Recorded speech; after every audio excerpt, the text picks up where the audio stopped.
Good evening and welcome to the Cover One Buffalo podcast. You are joining your host Greg Tompsett on this beautiful Victory Sunday.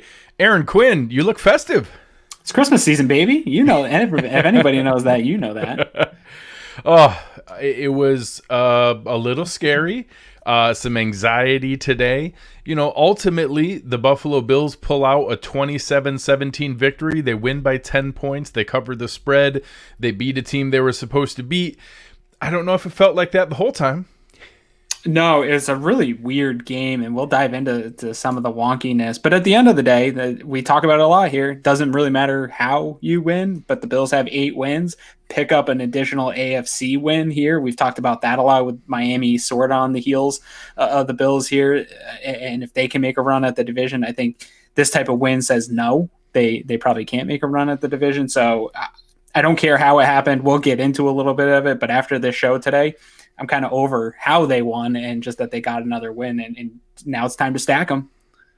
Yeah, and it's something where getting a win like this when you're supposed to, despite some really questionable calls, despite not Josh Allen's best game, all of those things together, and you still get a 10-point win against a talented team. That's what good teams do. This wasn't a great game. This wasn't your best day. You had a lot of things going against you, and you still covered the spread and won by double digits. That's a positive. That's a good thing. And that despite, we're going to get into some of the not great things that happened here today, that's certainly something that Bills fans can hold tight to, that there were more positives than negatives today. Yeah, actually, so I put out a tweet here right before we went live saying my biggest takeaway, and I can't wait to talk about it, is this was a win that looked like a 2019 Bills defensive win, right? Holding an opponent to such a low-scoring game. And somebody tweeted, I forget who, I'll have to go back and read it, but somebody in my mentions said, like it also looked like the 2019 Bills offense. And they said, hey man, the Bills 2019 offense turns the ball over 3 times. They don't score this many points. Like Correct. You just don't get they don't put up a performance like this. They don't put up 27 points after turning the ball over 3 times. So again, this was something we talked about the last couple of weeks, Greg. This defense trending in the right direction. This offense is not the offense of the past. Even with a game littered with mistakes throughout the second half, they were still able to put up 27. They hold a high potent offense under 20 points.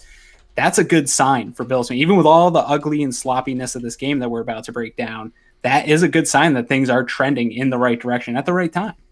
Yeah, and we'll get into a little bit more here into the details we normally do, but want to say thank you to our sponsors, Uncle Jumbo's presenting today, and our friends over at West Her. Thank you guys for putting this together today. All right, so we're going to go through bit by bit here.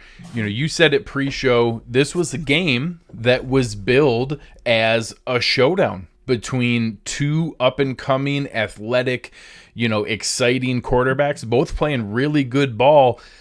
I don't know if that's what I saw today. Well, what I did see today was what sort of you mentioned on the pregame show, and when we were talking about Herbert, is I think some of it is garbage and inflated stats that he's had this year, and some of the throws that he's made, like I know he's had a statistically good rookie season, but when Josh Allen made similar throws, it was all over Twitter and just getting murdered. He definitely did his team a disservice for the most part of today. He missed wide open guys. I remember there was that one, I think it was like a second down in the second half to Eckler. Eckler had nothing but open field. Tons and of space. He put it like 2 feet over his head. And granted, the Bills got him out of the pocket, but Herbert's supposed to make those throws, right? Athletic guy on the move, supposed to be able to make those throws. If Josh Allen does that, guys, we don't hear the end of it from every analyst across the entire Twitterverse. So he had a lot of those, and that's really, I think, the thing that kept this Bills defense in the game at times. They still played good and got pressure on him and made him throw some of those throws, but I'll tell you, man, he definitely didn't do his team any favors for the most part today. Yeah, and, we'll get into Justin Herbert in a bit. It wasn't Josh Allen's best game. 18 to 24 for 157. Had a touchdown, had obviously the passing touchdown from Cole Beasley was a fun play. We'll get to that in a bit. His interception was terrible. It was, badly timed in a spot where you're trying to salt away a lead, in one of the few spots where a sack isn't the end of the world and you can live to fight another day. and just throws it up in a really rough spot. Had a fumble where, I don't want to presume exactly what could have happened, but looked like he had a chance to just fall on the ball and just retain possession. In field goal range. Yes, in field goal range after another critical play we'll get to here in a bit. But going through and doing those things, it was really ugly in the way that it came together. So, ultimately, he ran for a touchdown. I thought that his first half was really good. I thought he had a couple drives that were solid. But some of those questionable plays where it's him wanting to make a play, it's him wanting to pick up a fumble and still get extra yards, it's him wanting to make a great corner pass to Stephon Diggs while he's getting pulled down, it's still inside him. Like, just all Bills fans have to brace for the fact that we're going to go as far as he takes us. He can take us a long way. He also can be the reason that we're going to get frustrated. Yeah, and I think some of the lack of stats we're going to see in the box score is they ran him a number of times in this game. I forget exactly how many rushing attempts he had. Right here, he had 9. That's above where you and I typically would like him to be. Yeah. He was up there. They also had on that first drive the 47-yard DPI. 47-yard DPI that hurts. It gives your team points, so it doesn't hurt, but it hurts his potential stats because they didn't need that 47 yards to make that drive. So there were some other things in there too. The running game, they did kind of lean on the running game a little bit more today and got that going at times throughout the day too. So they didn't need him to play his best football today, but he definitely put them in a position to lose that game twice with the interception and that fumble. So that's scary. He had a couple of those plays where just take the sack. Don't try to put the ball up in the air. That could have been problematic. Another thing that didn't go Josh's way today, and it's not even his fault, is Joey Bosa was the best football player on the field today. And it wasn't even close. He destroyed He's even better when you don't block him. He's even better when you leave him unblocked. It was incredible. And even blocked, though, he was just throwing guys off. Bills didn't have a lot of answers for Joey Bosa today, and he made a huge impact on that game. And I think that might have been in Josh's head a little bit, because he was playing more uncomfortably than I've seen him play so far this year.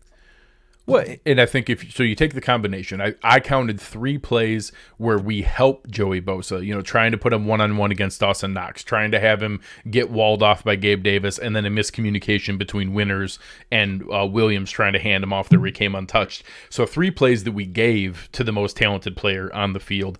And then he blew up other stuff because he's really freaking good and he's the most talented player on the field. So you combine that, so that's in Josh's head. You have a really ugly injury that live, I thought Josh Allen broke his lower leg in a similar Dak Prescott type injury, or at minimum was a 4 to 6 week high ankle sprain, and that he was going to be done for basically the season for the regular season. The fact that I don't know what kind of vibranium his lower leg is built out of, but the fact that didn't break and that he was there, those kind of things are in his head, that he was that close to a nasty injury, that Bosa's coming off the edge over and over again. They're bringing a lot of pressure on several plays. I don't fault him for that, but, whatever. And I know, so Chris is bringing it up here. I got a lot of this during the game. You can set a game plan for Aaron Donald and Joey Bosa and Khalil Mack and players like that. There's no game plan that takes them out of the game. They're game plan proof to some extent. Now, they could do better. Those 3 plays they gave him, you can't have those. But him beating double team blocks, you can't game plan around that. Yeah, no, that's why these guys they call them game changing type plays. I mean, I'd like one. I want one. Yeah, somebody in our Slack channel, I forget exactly who said it, said we need to get a Joey Bosa, and I replied, "There's like 6 of those human beings in the world at any time." Yeah, one's weirdly his brother. Yeah, maybe there's another Bosa in the family tree coming up. I don't know, but I want one too, absolutely. But there's not a lot of those guys, and there's a reason there's not a lot of these guys, and they are franchise-altering, dominant players. Khalil Mack, maybe another one of them. Maybe we can pry him from the Bears, but it's not going to be easy to find a guy like that. And it changes the entire. He can single-handedly. He's one of the few guys. His brother last year, I thought, should have been in the MVP conversation. He changed that franchise and defense around so much. So you can game plan all day. I mean, it was like J.J. Watt in his prime. Teams game planned around him all day, and he just destroyed them anyway. Yeah, and I think Chris made another comment that they certainly could have done better. It wasn't a great plan 100%. Against him, but even with a great plan, he's still going to make plays. So, as you get past there, I thought that for the first time we saw the Bills' run game kind of salt away a game at the end. It got lost because I think everyone was so caught up in the refereeing in the moment and the couple turnovers that those things were happening with, the Josh Allen pick, the fumble, the Devin Singletary fumble. All those things were happening in the middle of a bunch of bad penalty calls that I think we kind of missed. That the Bills ended up running the ball 30 times for 172 yards. Zach Moss was 9 for 59. Devin Singletary, 11 for 82. Both guys at 5, 6, 7 yards a carry. That was really nice. And the majority of that all coming in the second half of that game when they needed it to. So it wasn't perfect, but it was the kind of game where towards the end, we were able to salt away and run a 4-minute offense for the first time in a while. And, again, some of those were really ugly with that weird penalty caused field goal drive at the end. But that was in a critical moment to put it back to 2 possessions. So this was, despite some weirdness around it, I think probably the best running game we've seen since the Raiders game all the way back in week 3. Yeah, Singletary was having a very nice game until he coughed up that fumble. And it stinks because it really does take away a nice game for him. It was sort of flashback to last year. He was just patient running, and when he found it, he had that little bit of burst that he has, and he was picking up nice chunks of yards, 7.5 yards a carry. I'm not a big yards per carry guy, but this is what we've talked about is we don't need this running game to be them running 20 times, 25 times a game. The carries wasn't so much the problem, it was the efficiency that was going to be the problem with them, and they upped their efficiency by light years here in this game this week. And some of that I think has to do with the injuries to the Chargers interior defense and getting Feliciano. So things were just kind of lined up real nice for this game for them to get going. But I agree with you, being able to salt that game away towards the end. They had 2 back-to-back 20-plus yard runs, which we love, toxic differential runs. Huge. Right before that happened, 5 minutes happened. I tweeted out that it was tied up 5-5. Then Trey gets the takeaway, and then 2 huge runs back to back, and that's game changing type stuff there. And that is what you need to seal a win. So they relied nicely on the run, and it came through for them when they needed it the most. Yeah, I mean, getting some of those in those huge moments are why we spend so much time talking about toxic differential. They were critical in those moments to be able to do that. So, continuing moving down through the performance, the receivers, I think, did well in what they were asked. I think Stephon Diggs was open for a touchdown on that initial play. He got interfered with, so we got the 47 yards anyways. Cole Beasley was not used as often today. I thought there was a couple times they could have gone to him. I loved that quick hot read that they got the quick first down with, and obviously the gimmick play for the double pass was fun to have him throw a touchdown to Gabe Davis was cool. The Gabe Davis play we'll get to in a bit. He got the touchdown from Cole Beasley and came down with a grown man catch over top of a guy later on.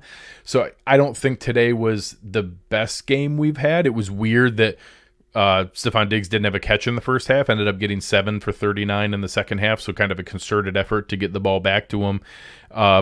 It was fine. Like I don't think there were any great performances, not anything miraculous, making stuff happen after the catch, but it was a solid game from the receivers, same way, it wasn't Josh's best game, so it's hard for them to have a great game.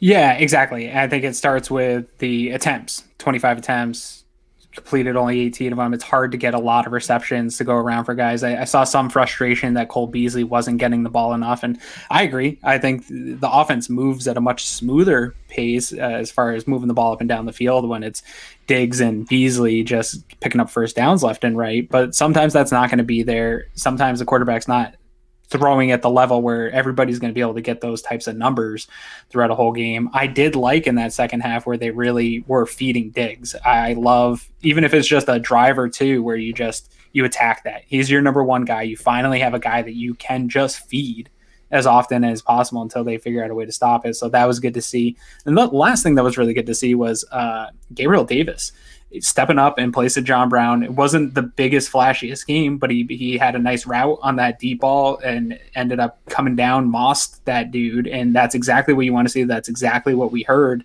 at a training camp, was this dude can just catch whatever over anybody. I don't remember the last time we had a guy where you trust that type of throw that he's going to go up and get it over him. So that was nice to see, because he kind of went silent for a couple weeks here. So it's good to see him kind of pick up, especially with the idea that John Brown's going to be out here now for the next 3 games, or next two more games here at a minimum.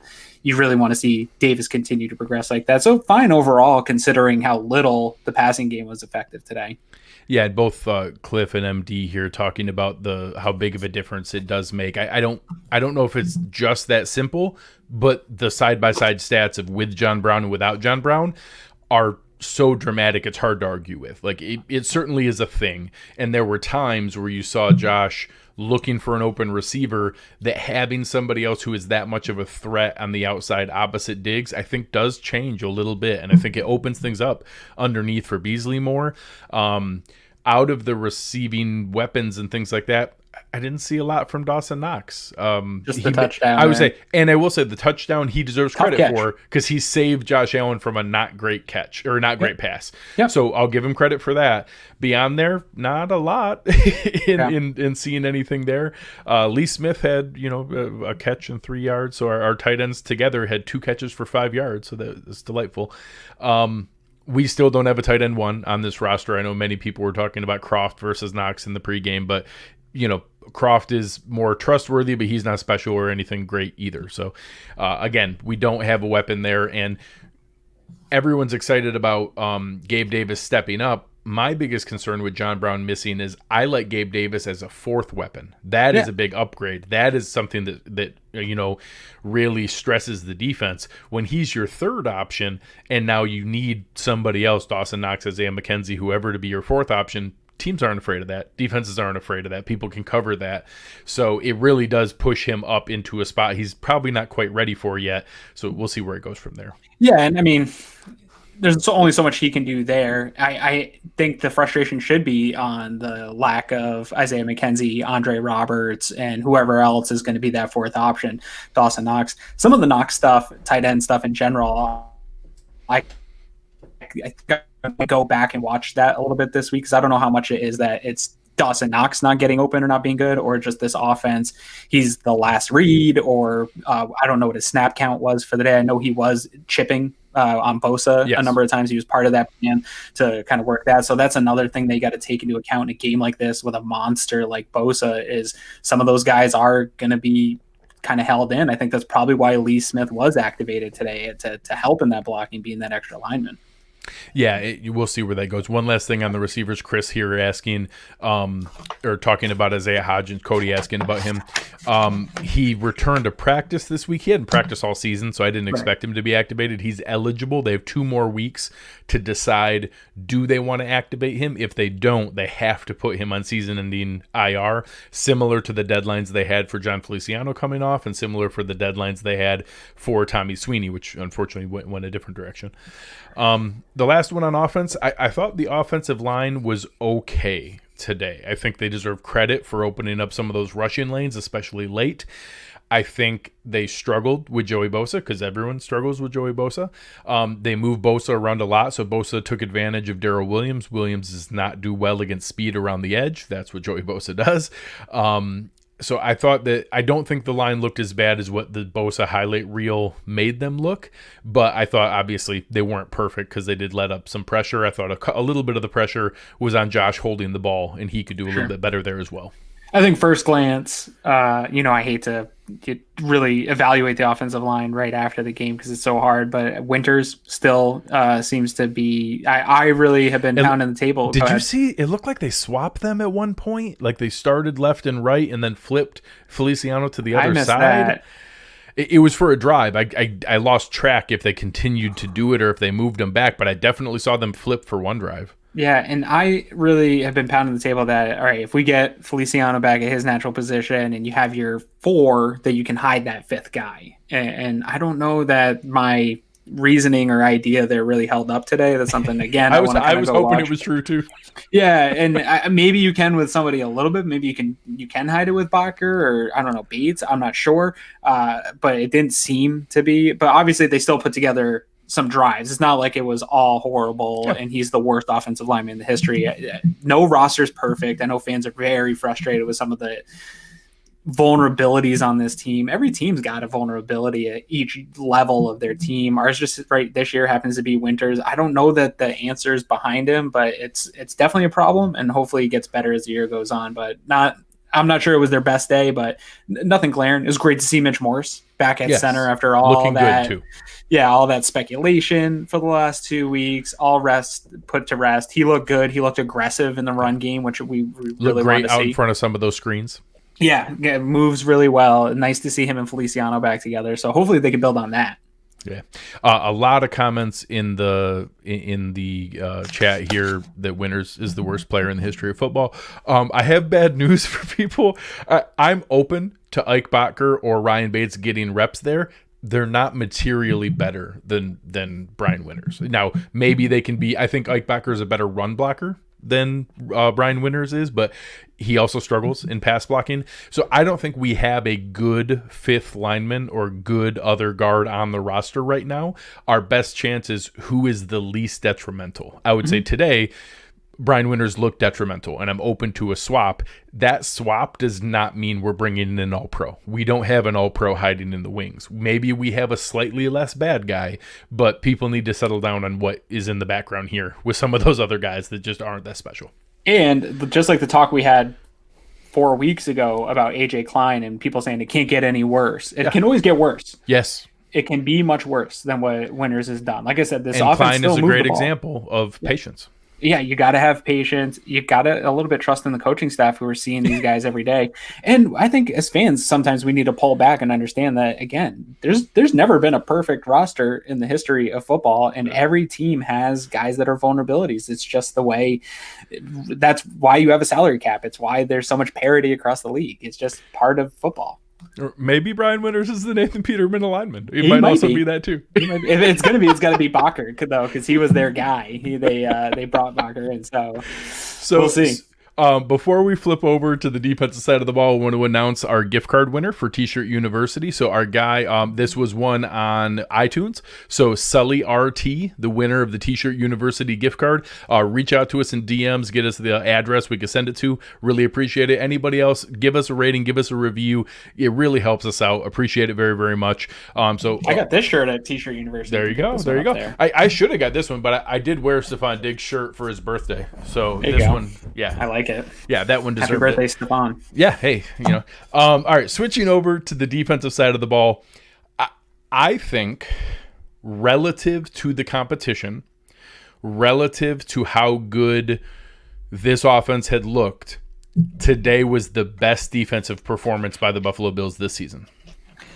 I don't disagree. I have been on the show saying that they are trending in the right direction. A lot of guys that people said had to get cut, have been playing really well. I think that helps raise the level of the defense. Seeing Levi Wallace back healthy, back on the field, I think helped get that to where they are. Tremaine Edmonds looks back. Oh, fast. To me, he looks fast. It looks like that injury's behind him. I don't know if he's still dealing with it or not, but it looks like it's gone. Some of this patience that we talk about a lot, and people were so frustrated with Tremaine at the beginning of the year and what to do with him, and is he going to even be on this team after this? That's crazy talk. The same with AJ Klein, still not ideal. I want Matt Milano back. I don't want AJ Klein playing the amount of plays he had, but he had a significant impact in this game. So all the comments on AJ Klein, and I'm just as guilty of saying, hey, they found a niche for him, and it's just when they're blitzing him and being aggressive. AJ Klein had a great football game today, full stop. He was excellent today. He had some sideline-to-sideline tackles we have not seen all day. He had that one down at the goal line that ended up being the reason that we ended up getting that fourth down turnover stoppage, because on third and whatever it was, I apologize. He caught Troymaine Pope out to the side, or maybe Josh Kelly out to the sideline on an awesome angle that all season long we saw the running back beat him to the corner. So whatever he did to be able to get that there, he had a great game today. So 14 tackles, 10 solo tackles, 1.5 sacks, 3 tackles for a loss. AJ Klein was a monster today. It was unbelievable. Yeah, he's been trending in the right direction, playing well. That's the frustrating part, and I fall into it too. I'm not absent from being able to be a fan and in the moment, but you have to trust that when the coaches continue to put a guy out there, that they trust that it's the best thing that they have on their team to be the answer. Taron had a really nice game, yes. I thought. Somebody earlier here that in the fourth down stop. He came around the corner and closed down really tight to the line. A lot of times corners coming off the edge will loop that and get too deep. The fact that he cut that so shallow right down off the tackle's butt and was able to get that, he was a huge part of that fourth down stop. Keenan Allen had 4 catches for 40 yards. Yeah.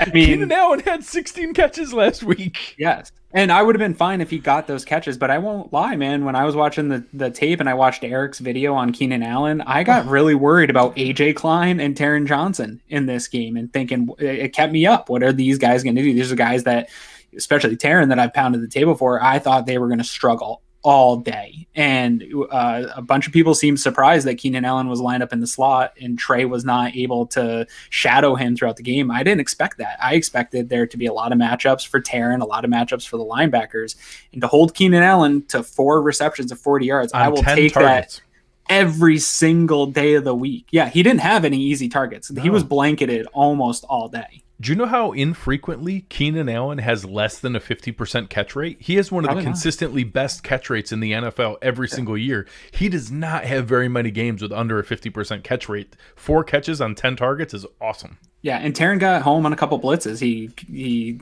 got to Herbert, hit him a couple times, forced some bad throws. He had a really nice game. Again, a guy that's been trending, in my opinion, in the right direction here for the past month of football, which people wanted him cut a month ago, and he did get benched. Technically, Cam Lewis came in and played for him. So sometimes it's about trusting in the scheme and trusting in the guys in the scheme. And Levi also had a pretty good day today, too. And that's a guy, too, that fans were frustrated.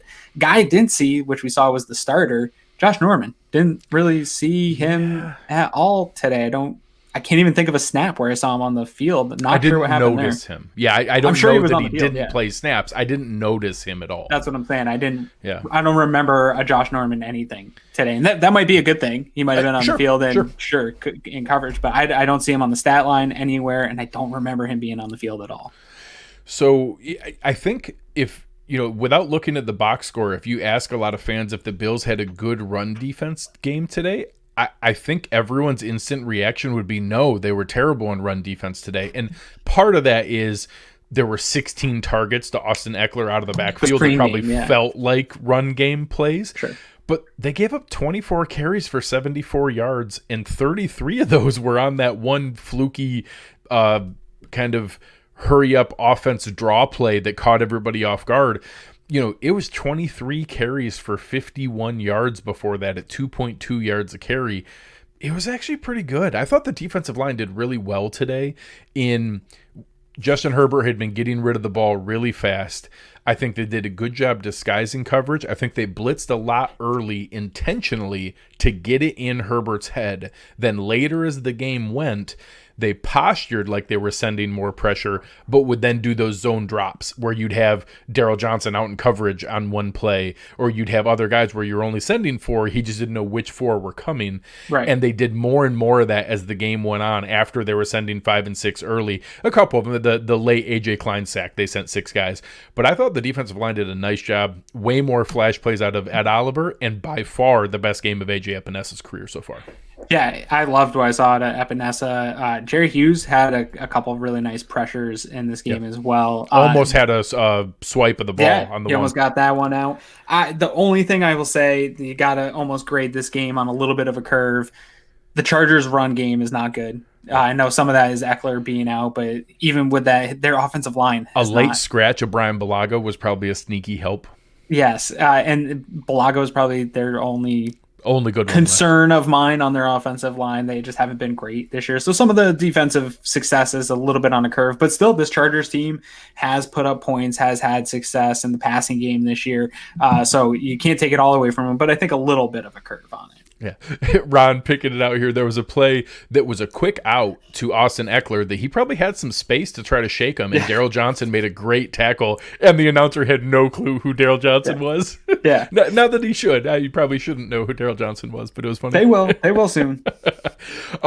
As for the secondary, again, I thought, short of giving me agita that we can't cover Hail Marys, we had back-to-back Hail Marys completed on us in 2 consecutive weeks. Like I spent so much time telling people how fluky that was and how that never happens. It still is fluky.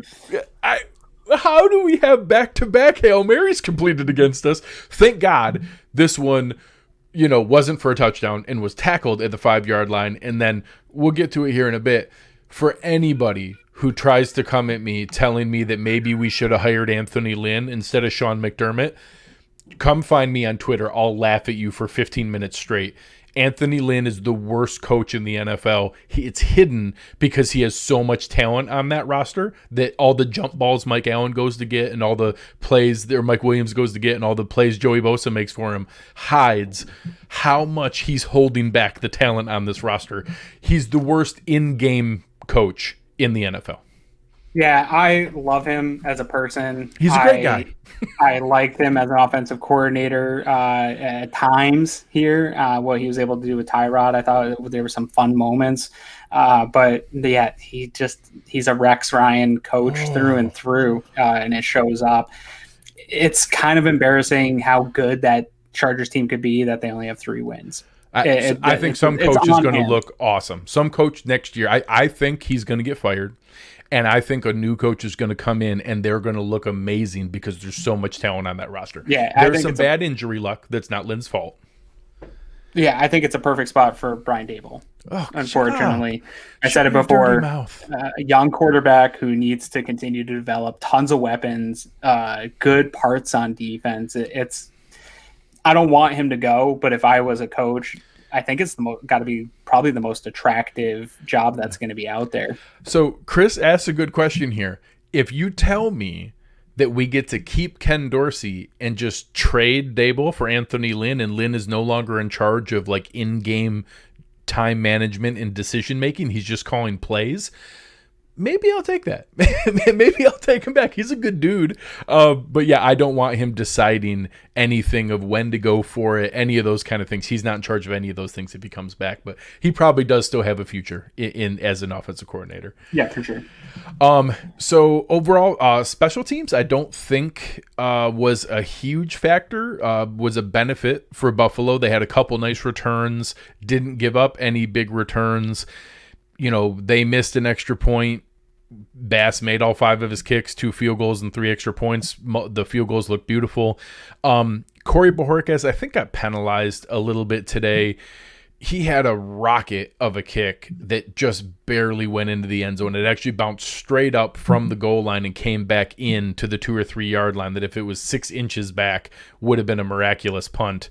But, it just kind of put us in a spot where it's really tough to be able to identify it. So I thought that the special teams was all right today and was in a spot where we're able to, kind of figure out that it's just not, I don't think there was anything negative for it today. So Bojorquez gets a hard time. I thought he had some nice punts today, but I don't disagree. I know our friend Kevin on Twitter goes crazy all the time.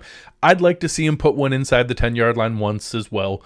I'd like to see him get the ball out of bounds sometimes and not let it be an option to go into the end zone. But he had some rockets of punts today. There were no shanks today. So anything that's not a shank, I'll take. Yeah, I mean, do I want the punter to be perfect and do the perfect punting thing? Yes, absolutely. But I just don't want him to be a problem. I don't want to come on this show and talk about what a problem special teams were. And we didn't have that today. I thought kick coverage was really good, and punt coverage for the most part was good. Yeah. You could tell they were intentionally doing that kind of hang time kickoff, because on the one where Bass had the 5-yard penalty, he put it through the uprights, so he can kick it out of the end zone every single time. Yes. But now for fans who are curious, why doesn't he do that?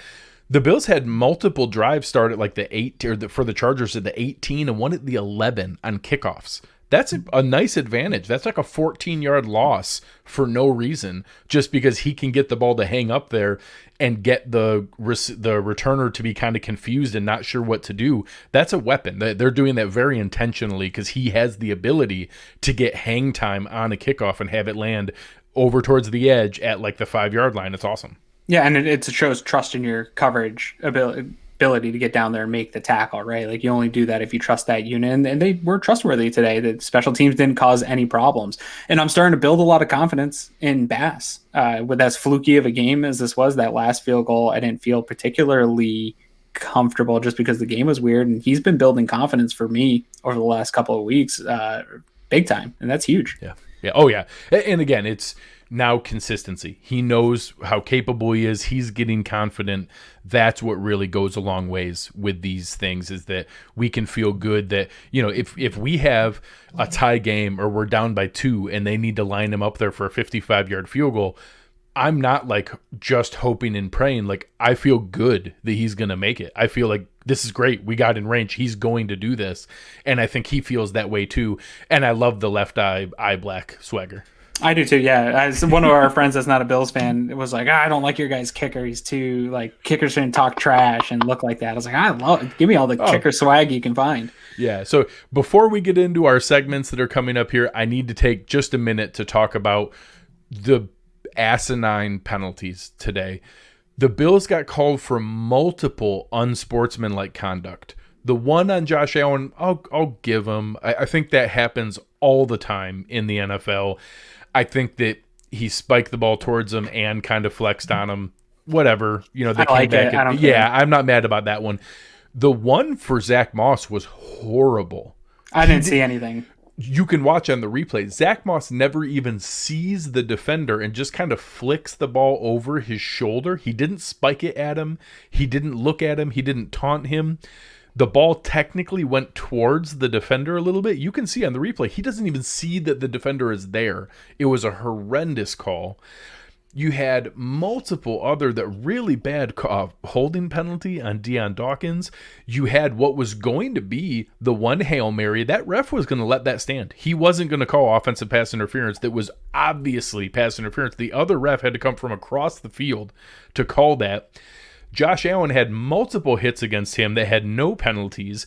They had one that they did high-low, Justin Herbert with Trey White and Ed Oliver, that I don't think was egregious, but that's going to get called in today's, and you made a great call on Twitter. I would want Josh Allen to get that call as well.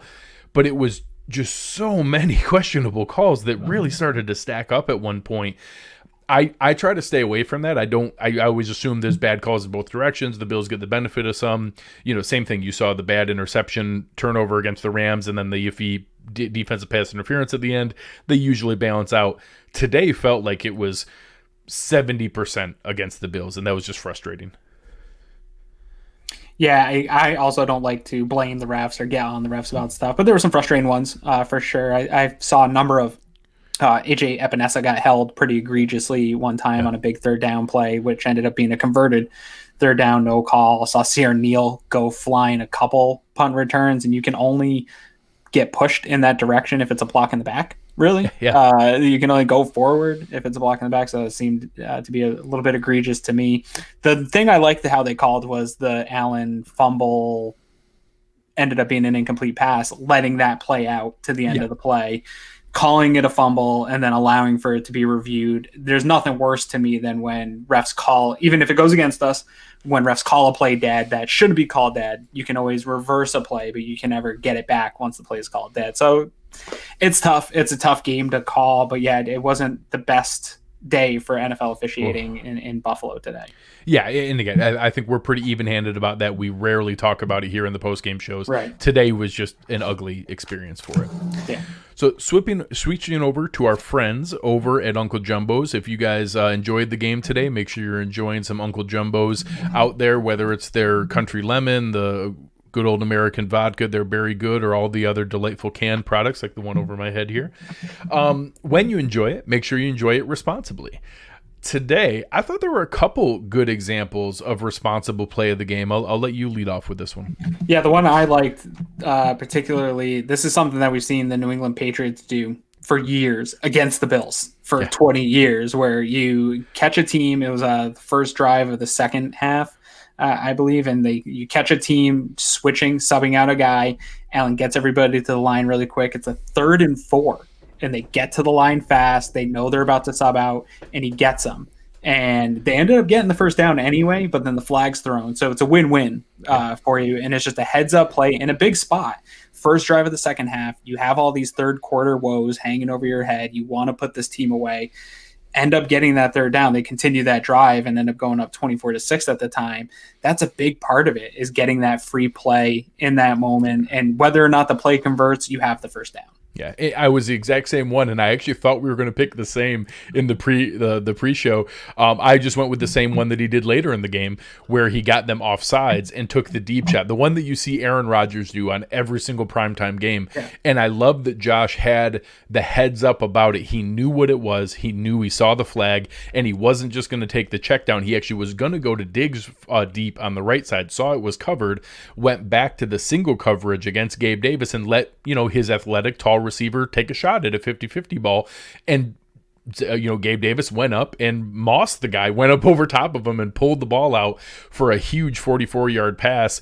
Unfortunately, right after that was the fumble that we saw. Sure. But it didn't take away from the fact that was an outstanding play and a really heads up responsible decision by Josh to do it twice. I think they both play into the same idea of situational awareness. And that comes with coaching that all summer long, that, hey, if we get this situation or try to get them to jump off sides, if we get these free plays, do it.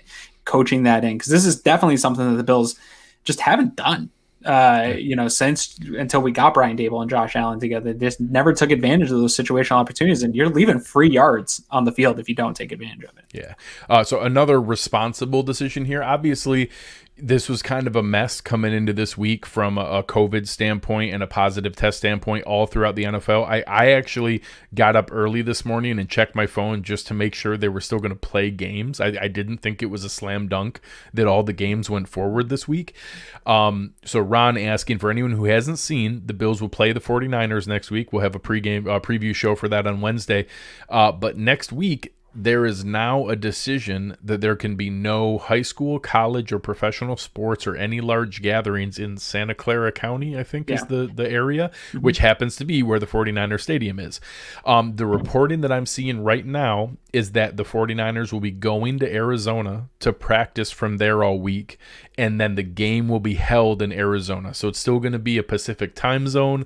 It's still the same body clock for the 49ers.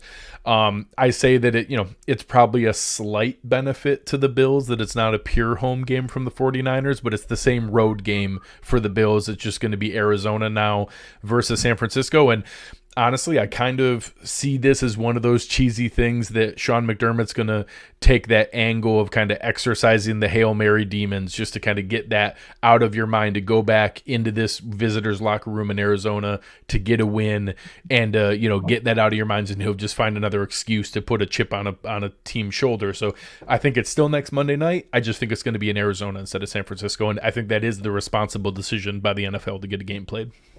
Yeah, I think in this particular scenario, there's probably been some decisions by the NFL that we could probably do an entire show on at this point this year. But I don't think this is one of them. I think trying to get this game done, because we're not seeing an outbreak within the team. We're seeing the county declare something. And Bills fans should brace themselves because, not to get into anything here, Erie County is not heading in the right direction. This could go south quick for the Bills in Erie County. And there might be some where Bills have to play some games off-site. I'm not saying it's not out of the question. Right now, it's trending in a way that makes it pretty feasible that could happen.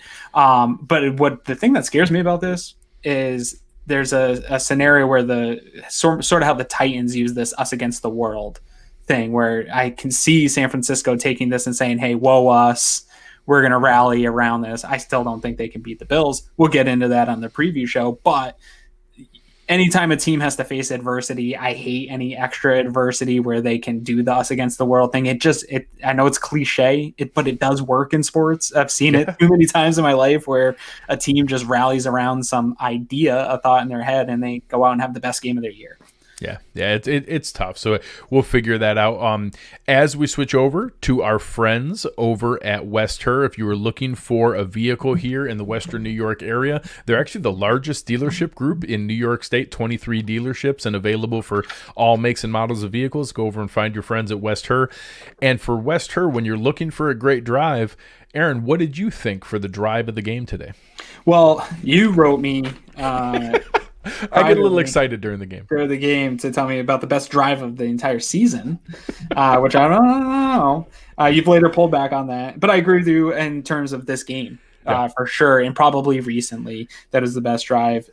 Second quarter, they put together a 7-play, 76-yard drive, take off 4 minutes and 21 seconds off the clock. It was the drive that ended in the Beasley to Davis touchdown, a super fun play. And Dable gets a lot of conversation back and forth, both in our private chats and on Twitter about whether or not he's a good offensive coordinator. But I'll tell you what, he keeps it interesting and puts some fun plays together that scheme up touchdowns, man. He schemes up a lot of touchdowns with these fun trick plays. So it was a nice drive. Before that, though, they put together a nice drive with nice plays and balanced offense. Yeah, and I thought that it was great because you had seen the Bills go 3 and out on 2 straight drives with a ton of, just crazy pressure coming at them. That was the drive where they had multiple screenplays, multiple draws, an RPO, play action, and hit them with the gimmick play for the double pass from Beasley to Davis. And having that combination, I was really impressed with Dable answering the pressure. And people give him a hard time, and he wasn't perfect today. There were some questionable calls today. But that kind of thing is an adjustment. That is an in-game adjustment to them being over-aggressive. How do you counter that? You come back with screens, draws, RPOs, play action. Those are the things that you get them off of your back.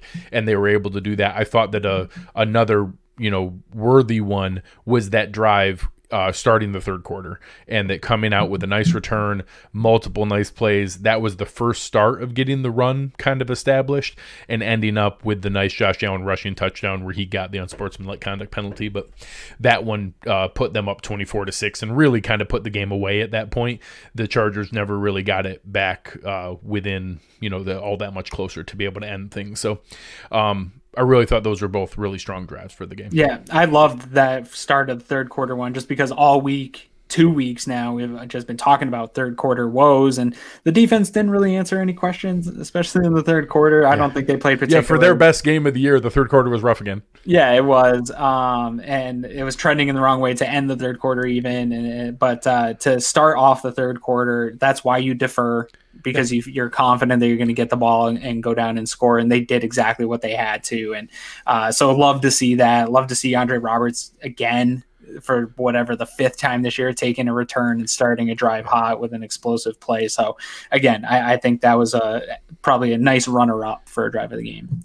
Yeah, I thought it was really well done. So as we kind of step back and look at this one as a whole, this was a big one for the Bills to get to just kind of catch their breath, cleanse that Hail Mary from their mind.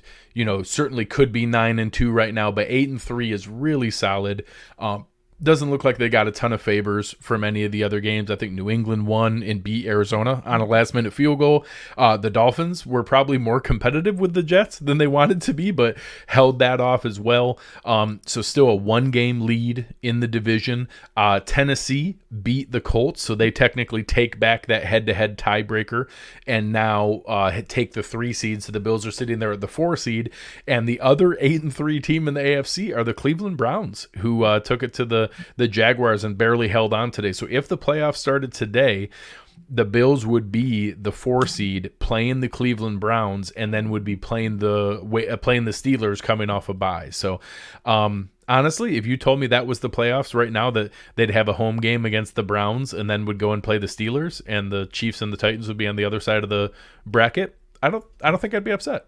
Yeah, I feel fine. I'm totally confident with that. And that's where I have the Bills is I know a lot of people saw them at the 3 seed last week and thought they would just coast that in the playoffs. Every playoff simulator or whatever that I've done, I end up having them at the 4th seed. So I think that's where they're going to probably end up.